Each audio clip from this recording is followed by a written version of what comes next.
베트남 남부 해상, 지하 2,300m 압력 폭주.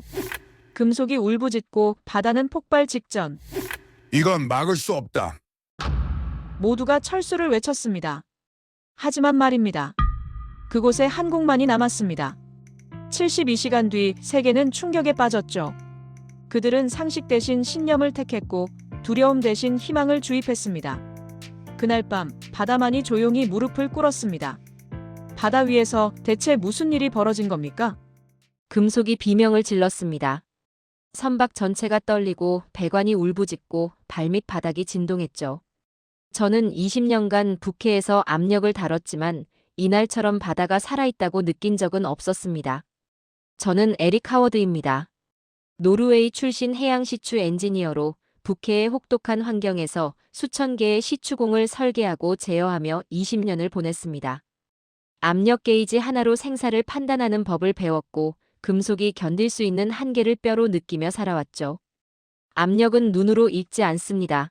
뼈로 느끼는 겁니다. 하지만 2019년 11월 베트남 남부 해상에서 그 모든 신념이 흔들리기 시작했습니다. 수심 2,300m 아래에서 무언가 깨어나고 있었습니다. 압력 게이지의 바늘이 미친 듯이 떨리며 붉은 눈금을 향해 치솟고 있었고 PSI 수치는 14,000을 돌파한 상태였죠. 이건 북해 기준으로도 이미 레드라인을 넘어선 수치였습니다. 게이지판의 붉은 경고등이 빠르게 깜빡이고 엔진룸 깊은 곳에서 올라오는 진동이 발바닥을 타고 척추까지 전달되며 온몸을 흔들었습니다. 공기는 짠 바다 냄새와 기름 냄새, 그리고 금속이 타들어가는 듯한 열기가 뒤섞여 목을 조였습니다. 선박 위 모든 사람의 얼굴이 창백했고 헬멧 속 무전기에서는 미국 파트너팀의 다급한 목소리가 끊임없이 흘러나왔습니다. 저는 그 순간 2003년 북해를 떠올렸습니다. 제 동료 2명이 압력 폭주로 목숨을 잃었던 그날을요.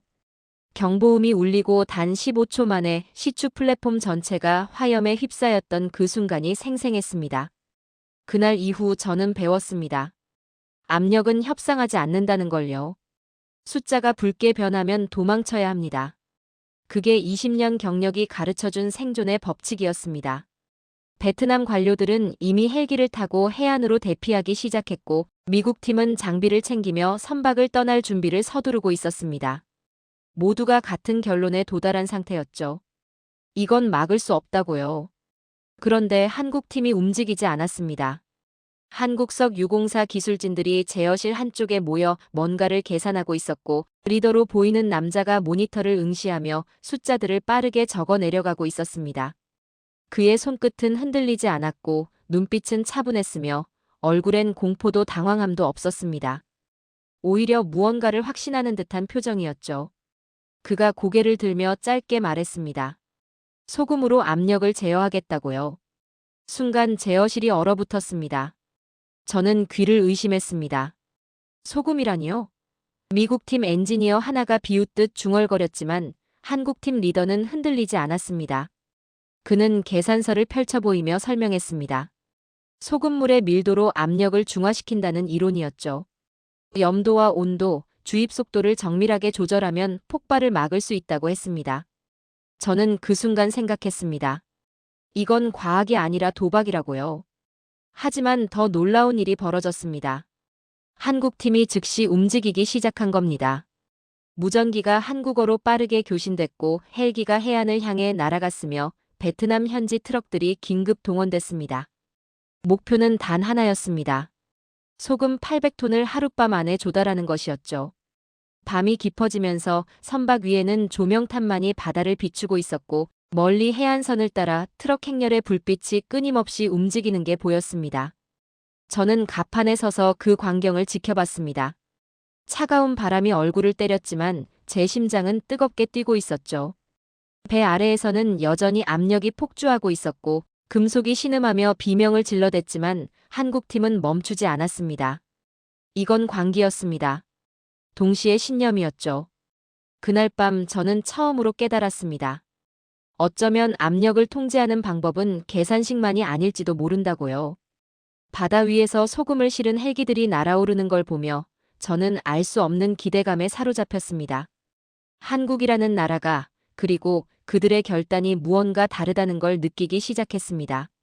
새벽 3시 소금이 도착했습니다. 트럭 27대가 베트남 해안 부두를 가득 메웠고 헬기 8대가 교대로 선박과 해안을 오가며 하얀 자루들을 실어 날랐습니다. 한 자루당 30kg, 800톤이라는 숫자가 현실이 되는 순간이었죠. 갑판 위에 쌓여가는 소금 더미를 보며 저는 생각했습니다. 이들은 도대체 무엇을 믿고 있는 걸까요? 한국팀 리더가 제어실로 돌아왔습니다. 그의 작업복은 땀과 바닷물로 흠뻑 젖어 있었고 얼굴엔 밤새 작업한 흔적이 역력했지만 눈빛만큼은 흔들림이 없었습니다. 그는 화이트보드 앞에 서서 계산식을 적기 시작했습니다. 소금물의 밀도, 압력 중화 공식, 주입 속도와 온도 변화 그래프가 빠르게 채워졌죠. 저는 그 수식들을 바라봤습니다. 이론적으로는 가능했습니다. 소금물의 높은 밀도가 시추공 내부의 압력을 상쇄시키고 유체 균형을 맞춰 폭발을 막는다는 원리였죠. 하지만 이건 교과서에나 나오는 이상적인 계산이었습니다. 실제 현장에서 그것도 이미 폭주 직전인 시추공에 적용한다는 건 전혀 다른 문제였습니다. 미국 팀은 이미 철수했고 베트남 관료들도 해안의 안전지대로 대피한 상태였습니다. 선박에 남은 건 한국 기술진 23명과 그리고 떠나지 못한 저를 포함한 몇몇 엔지니어들 뿐이었습니다. 저는 왜 떠나지 않았을까요? 지금도 정확히 설명하기 어렵습니다. 어쩌면 그들의 눈빛이 저를 붙잡았는지도 모릅니다. 공포가 아닌 결의, 의심이 아닌 확신으로 가득 찬 그 눈빛이요. 소금물 주입이 시작됐습니다. 배관이 진동하기 시작했고 금속이 다시 비명을 지르기 시작했습니다. 제어실의 모니터엔 온도, 습도, 염도, 압력 수치가 초단위로 변화하며 깜빡였죠. 한국 기술진들이 각자의 위치에서 데이터를 확인하고 손짓으로 신호를 주고받으며 주입 속도를 미세하게 조절해 나갔습니다. 저는 압력 게이지를 응시했습니다. 바늘이 여전히 붉은 영역에서 떨리고 있었고 PSI 수치는 13,800을 가리키고 있었습니다. 0.1바씩 천천히, 너무나 천천히 숫자가 움직이고 있었죠. 내려가는 건지 아니면 제 착각인지 확신할 수 없었습니다. 배관에서 이상한 소리가 들려왔습니다. 금속이 팽창하고 수축하며 내는 신음소리였죠. 누군가 기도하듯 손을 모았고 누군가는 눈을 감은 채 숨을 참았습니다. 제어실 안은 기계음과 경고음 외에는 아무 소리도 없었습니다. 저는 그 순간 깨달았습니다. 이건 공학이 아니라 신앙이었다고요. 그들은 계산식을 믿는 게 아니었습니다. 그들은 자신들의 손끝을 믿고 있었고 20년 넘게 바다와 씨름해온 경험을 믿고 있었으며 무엇보다 이 순간 함께 서 있는 동료들을 믿고 있었습니다. 숫자는 그저 안내판일 뿐이었죠. 진짜 항로는 그들의 본능이 결정하고 있었습니다. 그리고 기적이 일어났습니다. 압력 게이지의 바늘이 움직이기 시작했습니다. 13,800에서 13,700으로 다시 13,600으로 천천히 하지만 확실하게 내려가기 시작했죠. 제어실에 있던 모든 사람이 숨을 죽였습니다. 아무도 움직이지 않았고 아무도 말하지 않았습니다. 그저 모니터 속 숫자들이 변화하는 걸 지켜볼 뿐이었습니다. 13,500, 13,400, 13,200. 바늘이 멈췄습니다. 붉은 영역을 벗어나 노란색 경계선에 안착했죠. 한국팀 리더가 고개를 끄덕였고 그 순간 제어실 안에 있던 사람들이 동시에 긴 한숨을 내쉬었습니다. 저는 그때 처음으로 제 손이 떨리고 있다는 걸 알았습니다. 등에서 식은땀이 흘러내렸고 심장이 터질 듯 뛰고 있었죠. 그들은 해냈습니다. 계산이 아닌 믿음으로, 이론이 아닌 용기로 압력을 제어해낸 겁니다. 저는 창밖을 바라봤습니다. 동이 트기 시작했고 베트남 바다가 잔잔하게 빛나고 있었습니다. 그날 새벽 저는 20년 경력을 통틀어 가장 아름다운 숫자를 봤습니다. 안정된 압력 게이지의 바늘이었죠. 압력이 안정된 지 17분이 지났습니다. 제어실은 여전히 조용했고 모니터 속 숫자들은 노란색 안전구역에서 미세하게 떨리고 있었습니다. 한국 기술진들은 각자의 자리에서 데이터를 확인하고 또 확인했으며 아무도 안도의 표정을 짓지 않았습니다. 마치 아직 끝나지 않았다는 걸 본능적으로 알고 있는 것처럼요. 저는 그들이 옳았다는 걸 곧 알게 됐습니다. 시추공 깊은 곳에서 미세한 진동이 감지됐습니다. 발밑으로 전해지는 떨림이었죠. 지진파처럼 규칙적이면서도 점점 강해지는 진동이 선박 전체를 흔들기 시작했습니다. 저는 압력 게이지를 다시 확인했습니다. 숫자는 변하지 않았습니다. 하지만 뭔가 달라지고 있었죠. 한국팀 리더가 창밖을 바라봤습니다. 그의 눈빛이 변했습니다. 긴장도 공포도 아닌 묘한 기대감 같은 게 서려 있었죠. 그는 천천히 고개를 끄덕이며 무언가를 중얼거렸습니다. 저는 그 말을 알아들을 수 없었지만 그 순간 저도 알았습니다. 이건 끝이 아니라 시작이라는 걸요. 폭음이 터졌습니다. 천둥보다 깊고 화산보다 강렬한 소리가 바다 밑에서 치솟아 올랐습니다. 지면이 울리고 하늘이 흔들렸으며 공기 자체가 찢어지는 듯한 굉음이 귀를 때렸습니다. 저는 본능적으로 창가로 달려갔고 그곳에서 제 인생에서 가장 경이로운 광경을 목격했습니다. 검은 물줄기가 하늘을 향해 솟구쳤습니다. 시추공에서 분출된 석유가 수십 미터 높이로 치솟으며 하늘을 뒤덮었고 아침 햇살을 받아 검은 무지개처럼 빛났습니다. 그건 폭발이 아니었습니다. 탄생이었죠. 2300m 깊이에서 잠들어 있던 검은 생명이 깨어나 세상으로 솟아오르는 순간이었습니다. 조명탄이 여전히 타오르고 있었고 그 빛이 검은 폭포에 반사되어 장엄한 장면을 연출했습니다. 석유가 공중에서 부서지며 안개처럼 흩어졌고 그 입자들이 햇빛을 받아 반짝이며 바다 위로 떨어졌죠. 선박 가판이 검게 물들었고 공기는 원유 특유의 진한 냄새로 가득 찼습니다. 저는 그 순간 손이 떨리는 걸 느꼈습니다. 무릎에 힘이 풀렸고 가슴속에서 뜨거운 무언가가 치솟았습니다. 이건 단순한 시추 성공이 아니었습니다. 이건 인간의 의지가 자연을 이해하고 존중하고 마침내 손을 맞잡은 순간이었습니다. 제어실 문이 열렸고 가판에 있던 사람들이 환호하며 뛰어나왔습니다. 베트남 현지 인력들이 울부짖으며 서로를 껴안았고 미국 팀 중 몇몇이 다시 선박으로 돌아와 멍하니 그 광경을 바라봤습니다. 한국 기술진들은 조용히 서로의 어깨를 두드리며 눈물을 흘렸죠. 저는 그들 사이를 지나 가판 끝으로 걸어갔습니다. 검은 비가 내리는 가운데 저는 하늘을 올려다봤습니다. 노르웨이의 차가운 바다를 떠올렸습니다. 그곳에서 잃었던 동료들을, 실패했던 시추공들을, 포기해야 했던 순간들을요. 하지만 이 바다는 달랐습니다. 이 바다는 뜨거웠습니다. 석유가 계속 솟구쳤습니다. 30분이 지나고 1시간이 지나도 그 기세는 꺾이지 않았습니다. 한국팀이 제어 밸브를 조작하기 시작했고 천천히 점진적으로 분출량을 조절해 나갔습니다. 그들의 손끝은 여전히 흔들림이 없었고 눈빛은 차분했으며 호흡은 고요했습니다. 저는 그날 깨달았습니다. 그들은 소금으로 석유를 깨운 게 아니라 믿음으로 기적을 만들어낸 거라고요. 바다가 우리를 축복했습니다. 하늘이 검게 물들었지만 그 어느 때보다 아름다웠고 공기가 무거웠지만 그 어느 때보다 생명력이 넘쳤습니다. 저는 가판 난간을 붙잡고 서서 검은 폭포를 바라보며 속으로 말했습니다. 이 순간 저는 세상에서 가장 아름다운 폭발을 보고 있다고요. 성공의 뒤편은 생각보다 차가웠습니다. 석유 분출이 안정되고 사흘이 지난 뒤 저는 노르웨이 본사로 긴급 호출됐습니다. 화상회의실 스크린 너머로 경영진 12명이 냉랭한 표정으로 앉아 있었고 미국 파트너사의 수석 엔지니어가 먼저 입을 열었습니다. 그는 한국팀의 소금 투입 방식을 통제되지 않은 도박이라 표현했고 성공은 단지 운이 좋았던 실험에 불과하다고 결론지었습니다. 저는 반박했습니다. 데이터를 보여주며 압력 곡선이 얼마나 정교하게 제어됐는지, 소금물의 밀도 변화가 얼마나 계산적으로 조절됐는지 설명했습니다. 하지만 회의실의 분위기는 변하지 않았습니다. 오히려 더 차갑게 식어갔죠. 본사 기술이사가 말했습니다.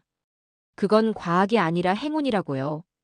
검증되지 않은 방법론을 현장에서 무분별하게 적용한 것은 업계 표준을 무시한 처사이며 만약 실패했다면 환경 재앙을 초래했을 거라고 덧붙였습니다. 저는 그 순간 깨달았습니다. 그들은 성공을 보고 싶어 하지 않았습니다. 그들은 실패를 확인하고 싶어 했던 겁니다. 회의가 끝난 뒤 복도에서 동료 한 명이 제 어깨를 두드리며 말했습니다. 한국인들은 언제나 저렇다고요. 무모하게 덤비고 운 좋게 성공하고 그걸 기술이라 포장한다고요. 저는 아무 대꾸도 하지 않았습니다. 할 수 있는 말이 없었습니다. 언론도 비슷했습니다. 유럽의 에너지 전문지는 미친 한국팀의 위험한 도박이라는 헤드라인을 달았고, 미국의 석유 산업 매체는 검증되지 않은 방법론의 우연한 성공 사례라고 평가했습니다. 그 누구도 소금 800톤을 하룻밤에 조달한 실행력을, 압력, 데이터를 초 단위로 분석한 기술력을, 폭발 직전의 바다 위에서 흔들리지 않았던 용기를 언급하지 않았습니다. 저는 노르웨이로 돌아갔습니다. 베트남 항구를 떠나는 비행기 안에서 창밖을 바라봤습니다. 검은 바다가 아침 햇살을 받아 은빛으로 빛나고 있었고, 멀리 시추 선박이 여전히 작업을 이어가고 있었습니다. 한국팀은 그곳에 남았습니다. 다음 시추를 준비하기 위해서였죠. 오슬로 본사로 복귀한 첫날, 저는 보고서를 작성했습니다. 베트남 현장에서 목격한 모든 것을, 압력, 데이터와 소금물 주입 과정을, 그리고 성공의 의미를 상세히 기록했습니다. 하지만 제출한 보고서는 일주일 뒤 제 책상으로 돌아왔고, 기술이사의 짧은 메모가 붙어 있었습니다. 객관성 부족, 제작성 요망. 그날 밤 저는 술을 마셨습니다. 오슬로 항구가 내려다 보이는 작은 바에서 혼자 위스키 잔을 기울이며 베트남의 바다를 떠올렸습니다. 검은 폭포가 하늘로 솟구치던 순간을, 한국 기술진들의 흔들리지 않는 눈빛을, 그리고 압력 게이지 바늘이 천천히 내려가던 기적 같은 순간을요. 휴대폰이 울렸습니다. 한국팀 리더였습니다. 그는 묻지도 않고 제가 어디 있는지 알고 있었고, 내일 베트남으로 돌아오라고 말했습니다. 다음 시추가 시작된다고요. 저는 대답하지 못했습니다. 본사의 차가운 시선이, 동료들의 조롱 섞인 말투가, 언론의 냉소적인 기사가 머릿속을 맴돌았습니다. 그가 말했습니다. 우린 기술이 아니라 믿음을 시추했어요. 그 한마디가 제 가슴을 파고들었습니다. 전화를 끊은 뒤에도 그 말은 계속 귓가에 맴돌았고, 위스키 잔 속에 비친 제 얼굴을 보며 저는 생각했습니다.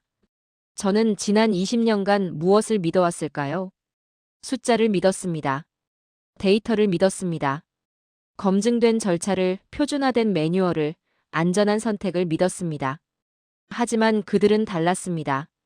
그들은 바다를 믿었습니다. 밤이 깊어졌습니다. 오슬로의 차가운 바람이 창문을 흔들었고, 항구의 불빛이 어둠 속에서 깜빡였습니다. 저는 노트북을 열었습니다. 베트남 현장의 압력 데이터를 다시 확인했습니다. 곡선은 완벽했습니다. 소금물 주입 속도와 압력 감소의 상관관계, 온도 변화와 밀도 조절의 정밀함, 모든 것이 교과서보다 더 교과서적이었습니다. 이건 우연이 아니었습니다. 이건 과학이었습니다. 다만 용기가 필요한 과학이었죠. 저는 그날 밤 결심했습니다. 진실을 확인해야 한다고요. 직접 가서 직접 보고 직접 겪어야 한다고요.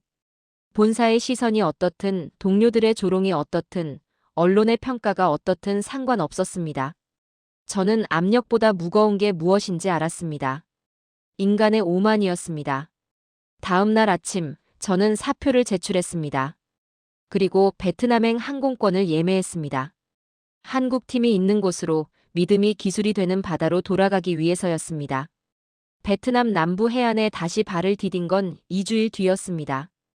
오슬로에서 출발한 비행기가 호치민 공항에 착륙하는 순간, 창밖으로 쏟아지는 열기와 습기가 제 얼굴을 때렸고, 그 익숙한 느낌이 가슴 한편을 뜨겁게 만들었습니다. 저는 노르웨이에서 가져온 가방 하나만 들고 부두로 향했습니다. 사표를 낸 뒤라 더 이상 본사의 눈치를 볼 필요가 없었고, 동료들의 조롱도 언론의 냉소도 제 발걸음을 막을 수 없었습니다. 시추 선박은 여전히 같은 자리에 있었습니다. 갑판 위에서 작업하는 인부들의 모습이 보였고, 크레인이 장비를 옮기는 소리가 바다 위로 울려 퍼졌습니다.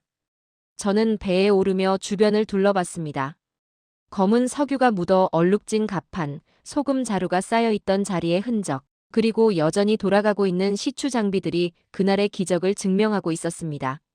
제어실 문을 열었습니다.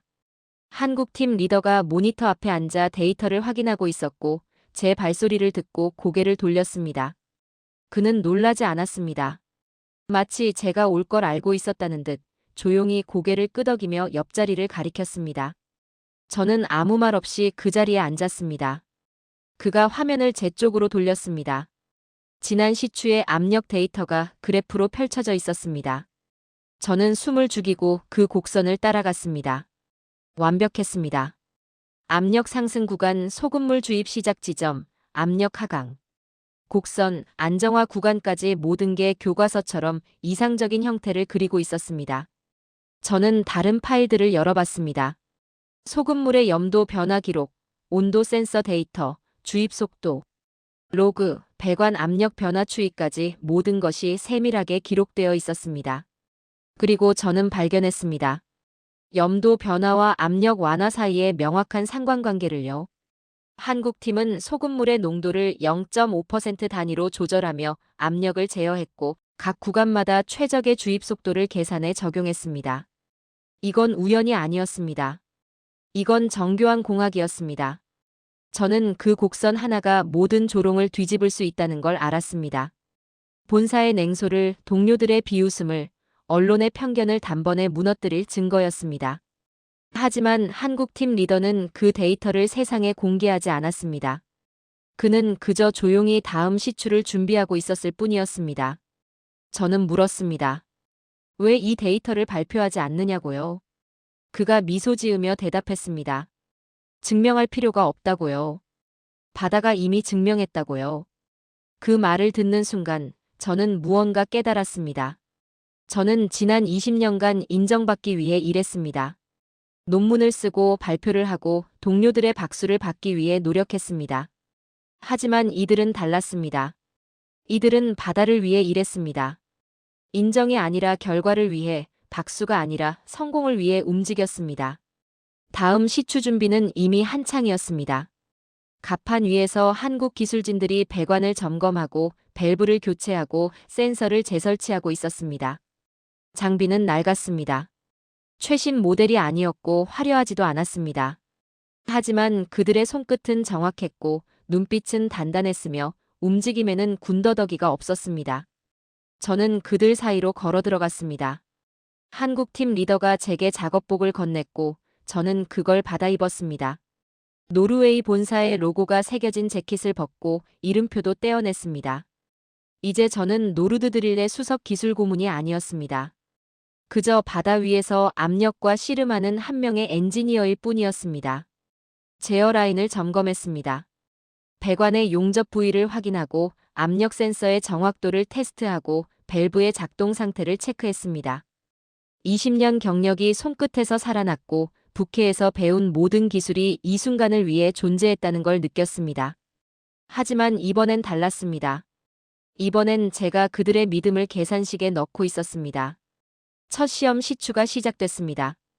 깊이는 1800m, 이전보다 얕았지만 지층 구조가 복잡해 압력 예측이 어려운 구간이었습니다. 드릴 비트가 안반을 뚫고 들어가는 소리가 선박 전체를 울렸고 모니터에는 실시간 데이터가 흘러갔습니다. 한국 기술진들이 각자의 위치에서 숫자를 확인하고 손짓으로 신호를 주고받으며 드릴 속도를 조절했습니다. 저는 압력 게이지를 주시했습니다. 바늘이 천천히 올라가고 있었고 예상 범위 내에서 안정적으로 움직이고 있었습니다. 소금물 준비는 이미 완료된 상태였고 만약 압력이 급상승하면 즉시 투입할 수 있도록 라인이 연결되어 있었습니다. 6시간이 지났습니다. 드릴 이 목표 깊이에 도달했고 압력은 안전 범위 내에서 안정됐습니다. 한국팀 리더가 고개를 끄덕였고 모두가 조용히 한숨을 내쉬었습니다. 환호도 박수도 없었습니다. 그저 서로의 눈빛을 교환하며 묵묵히 다음 작업을 준비할 뿐이었습니다. 저는 갑판으로 나왔습니다. 석양이 바다를 붉게 물들이고 있었고 베트남 해안선이 아스라이 보였습니다. 그날 저는 깨달았습니다. 나는 수식 속에서 신념을 발견했다고요. 그들의 손끝엔 기술이, 그들의 눈엔 믿음이 있었고 이제 저도 그 일부가 되었다는 걸요. 이번엔 저도 한국인이었습니다. 열흘째 되는 날, 바다가 다시 우리를 시험했습니다. 새로운 시추 지점은 이전보다 200m 더 깊은 2,500m 구간이었고 지질 조사 결과 가스층이 예상보다 넓게 분포되어 있었습니다. 한국팀은 신중하게 접근했지만 자연은 언제나 인간의 계획보다 한 걸음 앞서 있었습니다. 드릴 이 2,350m 깊이를 통과하는 순간 압력 게이지가 요동쳤습니다. 급격한 상승이었습니다. 숫자가 1만에서 1만 2천으로 치솟았고 경고음이 제어실을 가득 채웠습니다. 저는 본능적으로 손이 떨리는 걸 느꼈습니다. 북해의 기억이 되살아났고 동료들이 불길에 휩싸이던 그날이 눈앞에 펼쳐졌습니다. 하지만 이번엔 달랐습니다. 이번엔 제가 판단해야 했습니다. 한국팀 리더가 제 옆에 섰습니다. 그의 얼굴은 여전히 침착했고 호흡은 고요했습니다. 그가 말했습니다. 우린 이전에도 압력을 이겼다고요. 그 한마디가 제 떨리는 손을 멈추게 했습니다. 저는 모니터를 응시했습니다. 압력 곡선이 급격히 상승하고 있었지만 아직 폭발 지점은 아니었습니다. 지층 데이터를 확인했습니다. 가스층이 예상보다 높은 압력으로 밀려오고 있었고 이대로 방치하면 30분 안에 제어 불가능한 상태가 될 것이었습니다. 저는 결정했습니다. 소금물 비율을 재조정하기로요. 이전 시추 데이터를 바탕으로 염도를 2% 높이고 주입 속도를 1.5배로 증가시키기로 했습니다. 한국 기술진들이 즉시 움직였고 배관 라인이 연결됐으며 소금물 탱크가 준비 상태로 전환됐습니다. 모든 장비가 진동하는 가운데 저는 주입 라인의 밸브에 손을 올렸습니다. 압력은 적이었습니다. 하지만 적도 이해할 수 있었습니다. 20년간 저는 압력을 두려워했습니다. 피해야 할 대상으로, 통제해야 할 위험으로 여겼습니다. 하지만 한국팀은 달랐습니다. 그들은 압력을 이해했습니다. 그 힘이 어디서 오는지, 어떻게 움직이는지, 무엇을 원하는지 알고 있었습니다. 그리고 이제 저도 알았습니다. 밸브를 열었습니다. 소금물이 배관을 타고 흘러들어갔고 시추공 깊은 곳으로 주입되기 시작했습니다. 선박 전체가 떨렸고 금속이 신음했으며 공기가 무거워졌습니다. 제어실의 모든 눈이 압력 게이지를 향했고 모니터 속 숫자들이 초 단위로 변화했습니다. 12,000, 12,200, 12,500. 압력이 계속 올라갔습니다. 저는 주입 속도를 더 높였습니다. 한국 기술진 하나가 온도 센서를 확인하며 손짓으로 신호를 보냈고 다른 한 명이 염도 조절 밸브를 미세하게 돌렸습니다. 우리는 말없이 움직였습니다. 숫자와 손짓만으로 대화했고 눈빛과 호흡으로 타이밍을 맞췄습니다. 12,800, 13,000, 13,200. 게이지 바늘이 춤췄습니다. 하지만 이번엔 제가 지휘자였습니다. 저는 계산 대신 믿음을 입력했습니다. 데이터가 보여주는 숫자가 아니라 바다가 말하는 언어를 따랐습니다. 배관이 떨리는 진동의 패턴을, 금속이 내는 소리의 높낮이를, 공기가 흐르는 방향의 변화를 읽었습니다. 그리고 그 모든 신호가 말했습니다. 조금만 더 밀어붙이라고요. 13,500. 그리고 바늘이 멈췄습니다. 정확히 13,500에서 바늘이 떨림을 멈추고 고정됐습니다. 경고음이 꺼졌고 선박의 진동이 잦아들었으며 공기가 다시 가벼워졌습니다. 제어실에 있던 모든 사람이 숨을 죽였고 그 침묵 속에서 저는 들었습니다. 파도 소리를요. 잔잔하고 조용한 파도 소리가 창문 너머로 들려왔습니다. 한국팀 리더가 제 어깨를 두드렸습니다. 아무 말도 하지 않았지만 그의 손끝에서 전해지는 무게가 모든 걸 말해줬습니다. 저는 밸브에서 손을 떼고 뒤로 물러섰습니다. 다리에 힘이 풀렸고 등에서 식은땀이 흘러내렸으며 심장이 미친 듯이 뛰었습니다. 하지만 제 손은 더 이상 떨리지 않았습니다. 바다는 잠들었습니다. 그날 저는 깨달았습니다. 이제 저도 그들과 같은 언어를 쓴다는 걸요. 숫자가 아니라 본능으로, 이론이 아니라 감각으로, 계산이 아니라 신념으로 압력을 다루는 법을 배웠다는 걸요. 한국의 바다는 저를 시험했습니다. 그리고 저는 통과했습니다. 세계가 움직이기 시작한 건 석 달 뒤였습니다. 두 번째 시추의 성공 데이터가 국제에너지기구로 전송됐고 파리 본부의 분석팀이 일주일에 걸쳐 모든 수치를 검증했습니다. 압력 제어 완벽도 99.8%, 유체 안정성 99.5%, 환경 영향도 최소 수준이라는 평가가 나왔습니다. 그 보고서 한 장이 업계 전체를 뒤흔들기 시작했습니다. 처음엔 의심이었습니다. 유럽의 석유공학학회가 데이터 재검증을 요구했고 미국의 에너지 컨설팅 기업들이 독자적인 분석에 착수했습니다. 그들은 오류를 찾고 싶어 했습니다. 한국 팀의 방법론에 문제가 있다는 걸 증명하고 싶어 했죠. 하지만 숫자는 거짓말하지 않았습니다. 곡선은 완벽했고 데이터는 논리적이었으며 결과는 명확했습니다. 의심은 놀라움으로 바뀌었습니다. 영국의 에너지 전문지가 첫 기사를 냈습니다. 솔트 컨트롤 미라클 한국이 보여준 압력 제어의 새 지평이라는 제목이었습니다. 미국의 석유 산업 매체가 뒤를 이었고 프랑스의 공학 저널이 특집포를 발행했습니다. 석 달 전 미친 도박이라 조롱하던 그 매체들이 이제는 혁신적 방법론이라 찬사를 보내고 있었습니다. 베트남 정부가 공식 발표를 했습니다. 수도 하노이의 정부 청사에서 에너지부 장관이 직접 기자회견을 열었고 한국의 기술이 베트남 바다를 살렸다고 선언했습니다. 현지 방송국들이 특별 다큐멘터리를 제작했고 소금 800톤의 기적이라는 제목으로 그날 밤의 이야기를 재조명했습니다. 헬기가 날아오르던 장면, 트럭 행렬이 해안선을 달리던 장면, 그리고 검은 폭포가 하늘로 솟구치던 그 순간이 화면 가득 펼쳐졌습니다. 저는 그 모든 변화를 베트남 선박 위에서 지켜봤습니다.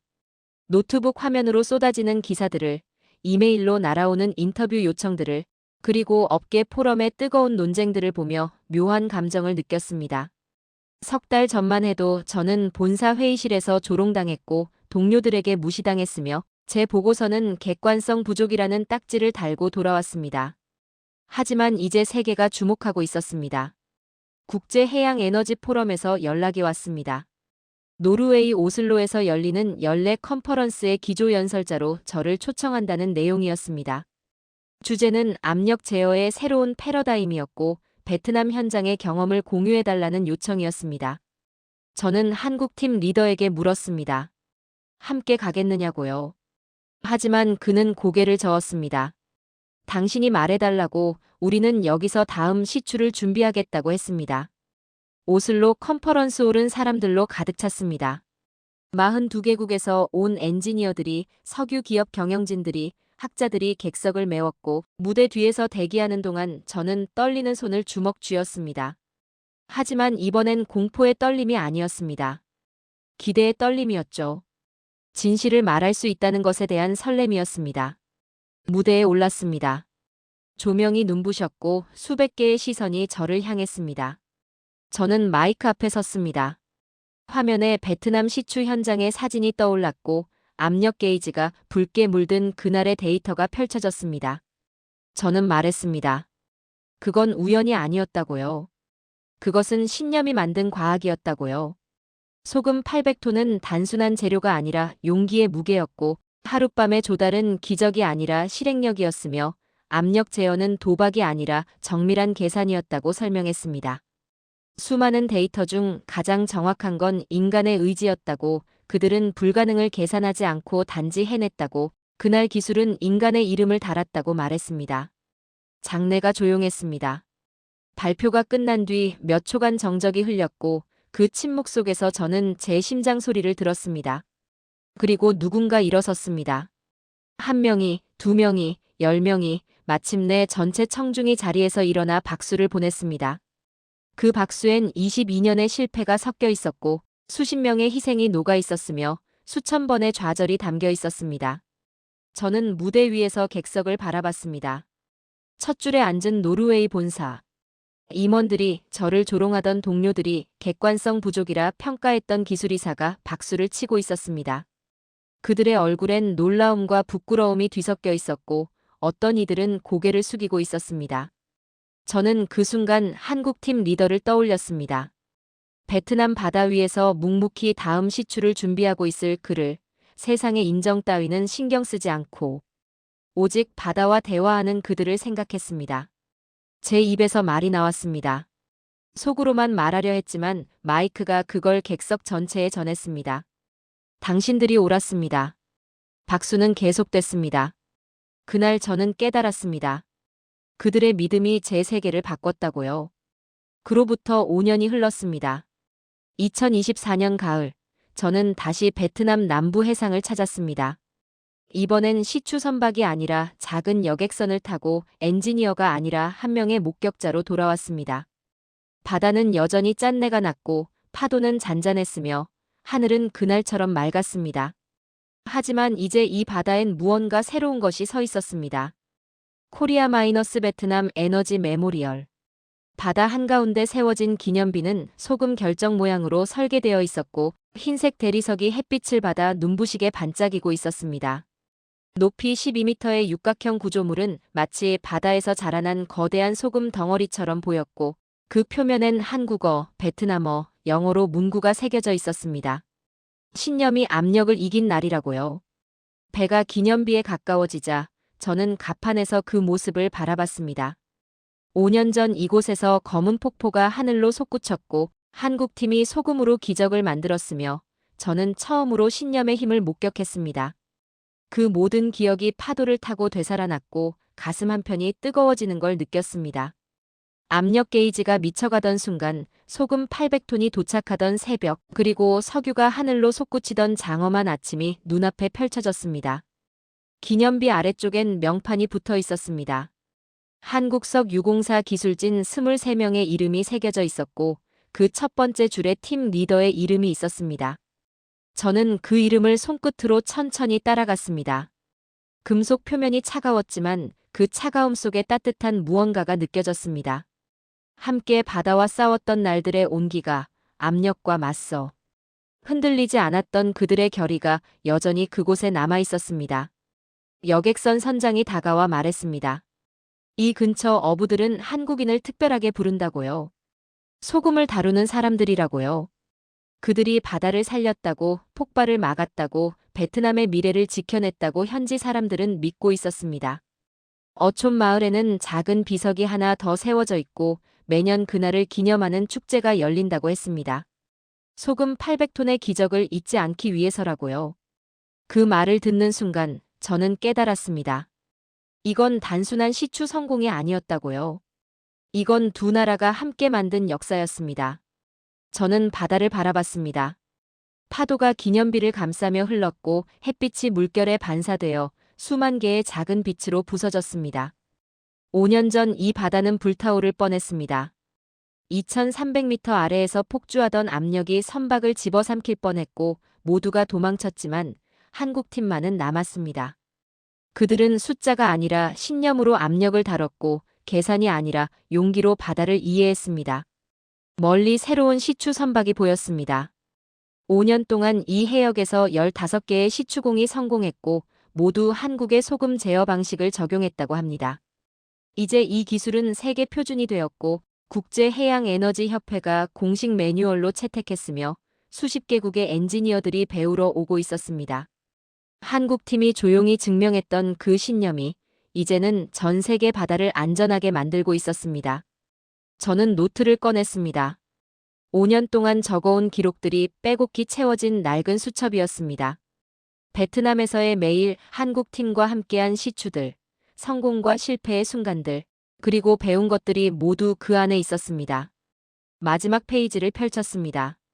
비어있는 페이지였죠. 저는 펜을 들고 천천히 적기 시작했습니다. 과학은 공식으로 시작되지만 신념으로 완성된다. 그 문장을 쓰는 동안 손이 떨렸습니다. 하지만 이번엔 공포의 떨림도 불안의 떨림도 아니었습니다. 깨달음의 떨림이었습니다. 20년간 저는 압력을 통제하는 법을 배웠지만 한국에서 만난 그들은 압력을 이해하는 법을 알고 있었습니다. 그날 바다를 구한 건 소금이 아니었습니다. 두려움을 삼킨 인간의 믿음이었습니다. 석양이 지기 시작했습니다. 하늘이 붉게 물들고 바다가 금빛으로 반짝이며 기념비가 마지막 햇살을 받아 환하게 빛났습니다. 소금 결정 모양의 구조물이 석양을 받아 불타는 듯 보였고 그 빛이 파도에 반사되어 바다 전체를 황금빛으로 물들였습니다. 5년 전 검은 폭포가 솟구쳤던 그 자리에서 이제는 흰빛의 기념비가 희망을 이야기하고 있었습니다. 저는 그 장면을 가슴에 새겼습니다. 이제 저는 여전히 노르웨이의 차가운 바람을 맞지만 제 안엔 언제나 베트남의 바다가 있습니다. 그곳에서 저는 봤습니다.